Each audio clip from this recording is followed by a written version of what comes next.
Hello నమస్తే. ఈరోజు ఒక అరటికాయతోని వేపుడైతే ప్రిపేర్ చేస్తున్నాను. అరటికాయ తీసుకొని శుభ్రంగా కడిగేసి పొట్టు అనేది తీసుకొని మనకి కావాల్సిన సైజులో ముక్కలు కట్ చేసుకోవాలి ఇలాగా.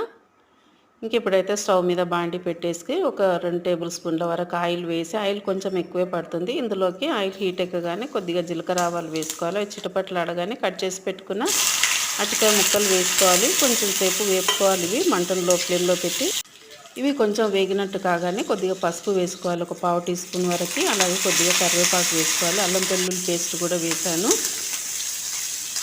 ఇది మరోసారి ఇలా కలుపుకున్న తర్వాత తగినంత ఉప్పు వేసుకోవాలి. ఉప్పు వేసి కలిపి మూత పెట్టేసుకోవాలి. చివరగా కారం వేయాలి. కారం వేసిన తర్వాత మనకి తగినంత కారం వేసుకొని ఫ్రై చేసి పెట్టుకోవాలి.